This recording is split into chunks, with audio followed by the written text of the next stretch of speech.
Top Cold War Stories 6, The Day NATO Quietly Prepared for Nuclear War. Dạ. Good evening, and welcome. I'm truly glad you're here tonight. Before we begin, I want to wish you a peaceful night. The kind of quiet, steady calm that settles gently over your thoughts, softens the edges of the day, and carries you slowly toward rest. Wherever you are listening from, whether it's a dimly lit room, a quiet street outside your window, or the stillness just before sleep, I hope you feel safe, at ease, and unhurried. Tonight we step back into a moment in history that almost passed unnoticed. A day when the world above ground remained calm, but far below, behind reinforced doors and guarded silence, something far more serious was unfolding. This is not a story of explosions or headlines. There were no sirens echoing through cities, no crowds gathering in panic. Instead, it was a quiet escalation, a careful, calculated shift. Orders were reviewed, signals were watched, and plans, long prepared for the unthinkable, were brought closer than ever to reality.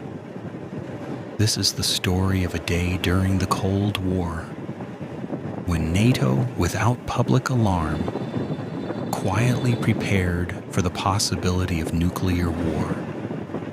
A moment suspended between restraint and catastrophe. So take a slow breath. Let your mind settle. And when you're ready, we'll begin. It began, as many moments of great consequence often do, without announcement. In the early 1980s, the Cold War had settled into a familiar rhythm of tension, predictable, almost routine in its unease. The United States and the Soviet Union stood locked in a balance that both sides understood and feared to disrupt. Nuclear weapons existed not to be used, but to ensure they never would be. Or at least, that was the fragile logic holding everything together. But beneath that fragile stability, something was changing. The year was 1983, a year often remembered by historians as one of the most dangerous of the entire Cold War. Relations between East and West had deteriorated sharply. Rhetoric had hardened. Trust, already thin, had nearly vanished. And in both Washington and Moscow, there was a growing quiet suspicion that the other side might be preparing to strike first. In the West, NATO commanders were carrying out a routine command post exercise, one of many conducted over the years. It was called Able Archer 83.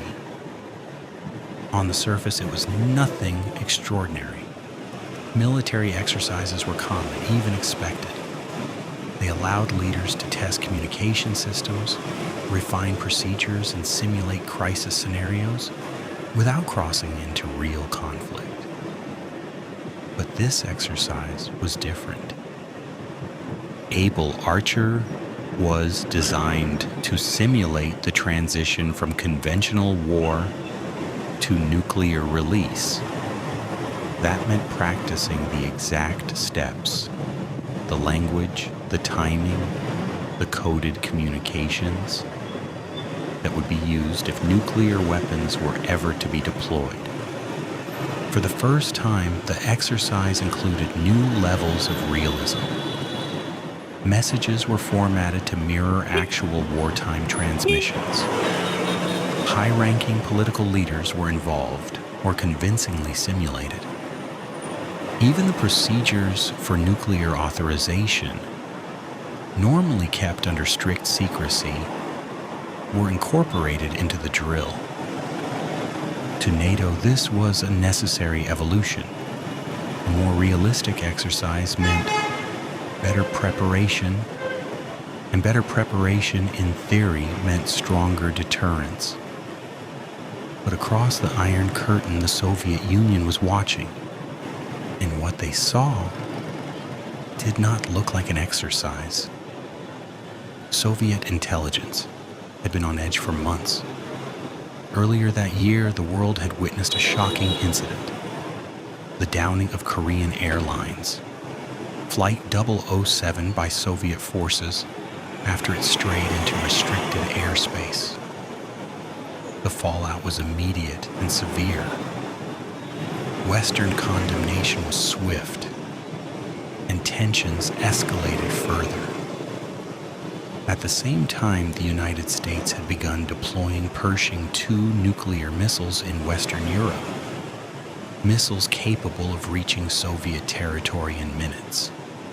From Moscow's perspective, this was not simply a defensive measure. It was a shortening of warning time, a narrowing of the margin for survival. In response, Soviet leadership initiated a highly secret intelligence operation known as Ryan, short for Raketno-Yadernoye Napadanie, or nuclear missile attack. Its purpose was simple and deeply alarming: detect signs that NATO might be preparing for a surprise nuclear strike. Agents across Europe were instructed to monitor everything: unusual military movements, changes in communication patterns, even subtle shifts in political behavior.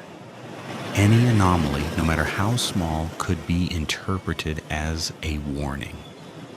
And so when Able Archer began in November 1983, it entered an environment already primed for fear. From the Soviet perspective, several details stood out. First, the heightened realism. Communications during the exercise closely resembled real nuclear command traffic, something that hadn't been done before. To an outside observer intercepting these signals, it could appear that actual preparations were underway. Second, this involvement of senior leadership. NATO's simulation of high-level decision-making blurred the line between exercise and reality. In Moscow, analysts could not easily distinguish between a drill and a genuine escalation. And third, the timing. The exercise came at a moment when Soviet leaders, particularly Yuri Andropov, were already deeply concerned about the possibility of a Western first strike. Andropov, a former head of the KGB, was known for his cautious and at times deeply suspicious view of the West. He did not believe in coincidences. As Able Archer progressed, Soviet intelligence reports grew increasingly urgent.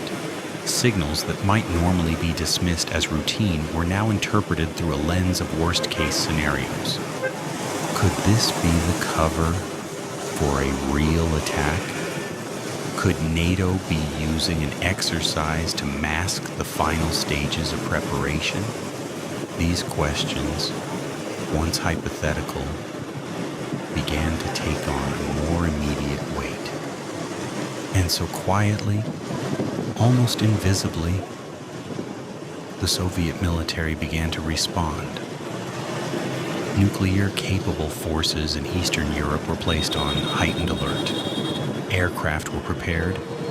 Missiles were readied. Command structures shifted into a more active posture. None of this was announced. There were no public statements, no visible mobilizations that would have alerted civilians. But behind the scenes, the machinery of nuclear war was beginning to turn. Meanwhile, within NATO, the exercise continued as planned. There was no clear indication that the Soviets were interpreting it as anything more than a drill. No alarms were raised within Western command centers. The simulation unfolded step by step, each phase bringing it closer to the imagined moment of nuclear release. It is here, in this quiet overlap of perception and misperception, that the danger truly emerges.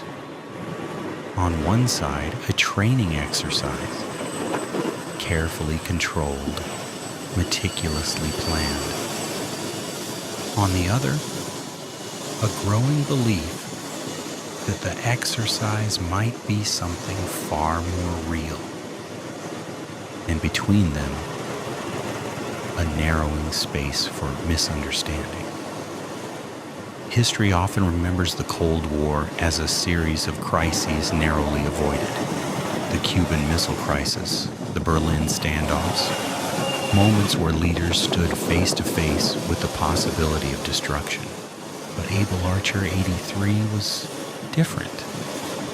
It was not a crisis in the traditional sense. There were no ultimatums, no dramatic confrontations, no single moment where the world held its breath. Instead, it was quiet, subtle, almost invisible, and yet, in its silence, it may have brought the world closer to nuclear war than anyone realized at the time. As the exercise moved forward, the simulated countdown toward nuclear authorization continued, and somewhere in a command center far from NATO headquarters, real decisions were being considered in response. Decisions that, if taken, could not be undone. And still, most of the world slept, unaware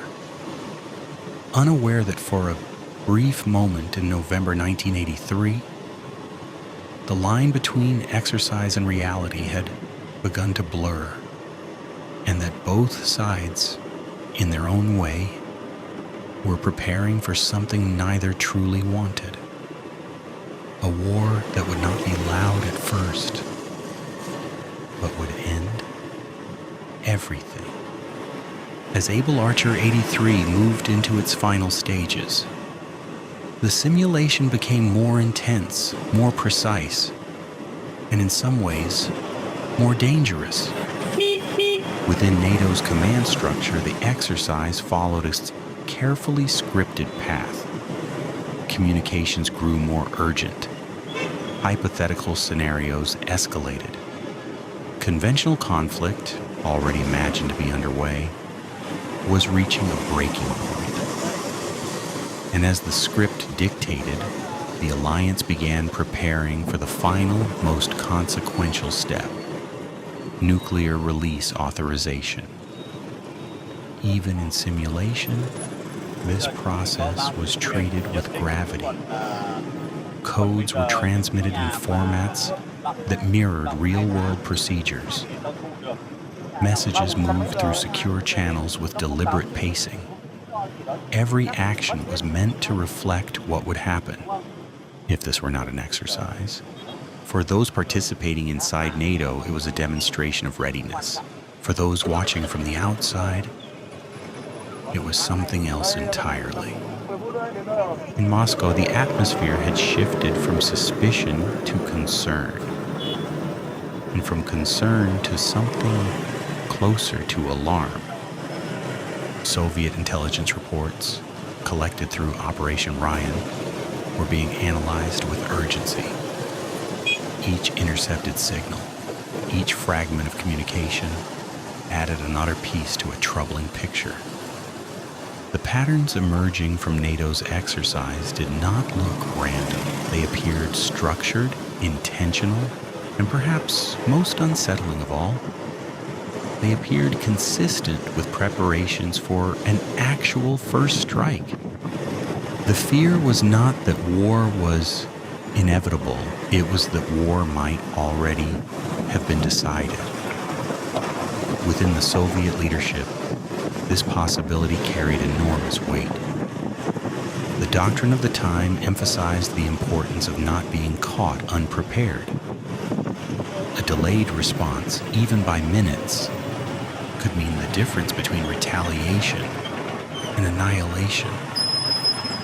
And so the question became unavoidable. If this is real, how long do we wait? Some Soviet military units were already at heightened readiness. Nuclear-capable aircraft in Eastern Europe were reportedly placed on alert, their crews prepared for rapid deployment. Missile forces adjusted their posture. Communication lines were secured and monitored continuously. These were not symbolic gestures, they were real operational steps taken in response to what might have been a misunderstanding. At the same time, within NATO, there was a little awareness of the depth of Soviet concern. The exercise continued. Simulated decisions were made. Hypothetical authorizations were transmitted. The choreography of nuclear escalation unfolded exactly as planned. Precise, controlled, and contained within the boundaries of the drill. But outside those boundaries, interpretation was everything. There is a quiet danger in systems designed for speed and decisiveness. In moments of uncertainty, they leave little room for hesitation. The Cold War had created a world where both sides were trained to expect the unexpected, to anticipate deception, to assume that any unusual pattern might signal something far more serious. And Able Archer 83 was full of unusual patterns. What makes this moment so unsettling, even in retrospect, is how close it came to crossing an invisible threshold. Not through deliberate action, but through perception. There was no single decision that brought the world to the brink. No dramatic command that set events in motion. Instead, it was a gradual convergence of signals, assumptions, and fears. Each side acting rationally within its own understanding of reality. And yet, those realities did not align. In the days that followed, fragments of this tension would begin to surface in Western intelligence. Analysts reviewing Soviet activity noticed signs that something was different. Alert levels had changed. Certain units appeared more active than expected. But even then, the full extent of the Soviet reaction was not immediately understood. It would take years after the Cold War had ended for a clearer picture to emerge. Documents would be declassified, former officials would speak, and slowly, carefully, historians would piece together what had happened during those quiet days in November 1983. They would come to see Able Archer not just as an exercise, but as a moment of genuine risk. A moment when the world, unknowingly, moved closer to nuclear confrontation. Not because either side intended it, but because both sides were trying to prevent it. It is a paradox that defines much of the Cold War. Preparation for war as a means of avoiding it. Strength as a signal of restraint. And yet in that delicate balance, there was always the possibility that one side might misread the other. That signals meant to reassure might instead alarm. That exercises meant to prepare might instead provoke. In the end, Able Archer 83 concluded without incident. The exercise ended, communications returned to normal patterns. NATO forces stood down from their simulated readiness, and gradually, the heightened tension began to ease. On the Soviet side, alert levels were reduced. The immediate fear of a surprise attack faded, replaced by a cautious return to the uneasy equilibrium that had defined the era. No missiles were launched. No orders were given. And for the vast majority of people around the world, nothing had happened at all. But beneath that surface calm, something important had been revealed. A vulnerability, not in weapons or technology, but in perception. The realization that even in a world governed by deterrence and careful calculation, misunderstanding could still bring catastrophe within reach. In the years that followed, this realization would influence policy and communication between East and West. Efforts were made, slowly, imperfectly, to improve transparency, to reduce the risk of misinterpretation, to ensure that exercises remained clearly distinguishable from real operations. Because the lesson of Able Archer was not simply that the world had come close to disaster. It was that it had come close, quietly, without warning, without the awareness of those who would have been most affected. And perhaps that is what makes this story linger long after the Cold War has ended. Not the drama of what happened, but the silence of what almost did. As you listen now in a quieter world, it's worth remembering how thin that line once was, how easily it could have been crossed, and how on that particular November night, it wasn't. And so, the exercise ended. No alarms rang across cities. No missiles traced their paths across the sky. No final irreversible decision was made. Instead, the world carried on, quietly unaware of how close it may have come to something far greater than anyone could have imagined. In the days and weeks that followed, life returned to its familiar rhythm. People went to work. Children went to school. The news moved on to other stories, and the fragile balance of the Cold War held just a little longer. But somewhere, in the memory of those who later came to understand what had happened, Able Archer 83 remained. Not as a dramatic turning point, but as a quiet warning. A reminder that history is not only shaped by the moments we see, but also by the ones we almost never notice. Because what makes this story linger is not just how close the world came to nuclear war.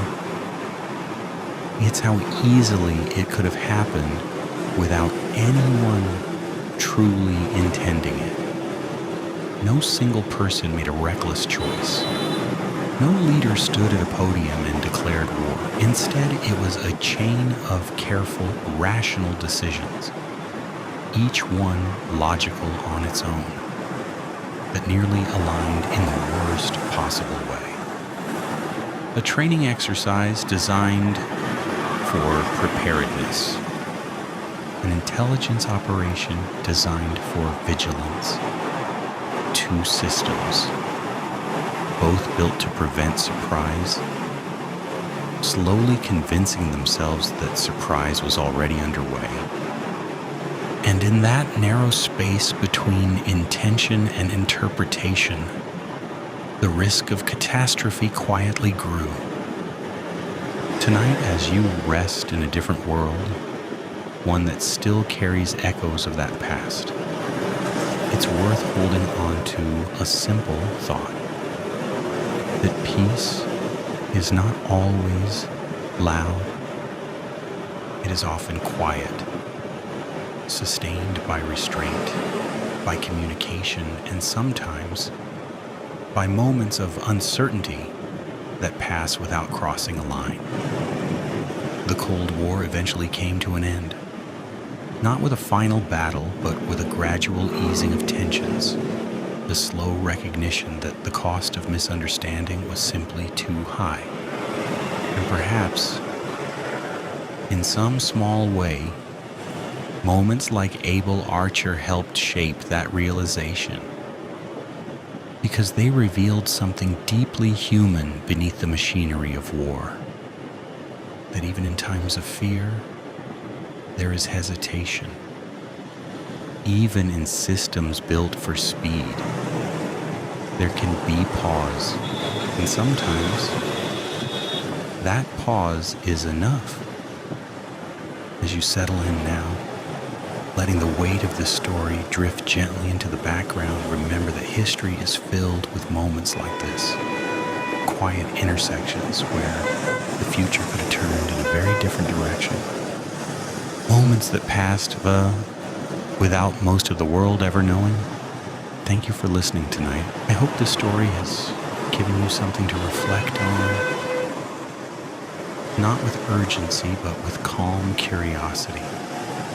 And as you close your eyes, may you carry with you the comfort of the present and the quiet understanding of how carefully it has been preserved. Good night, and sleep well.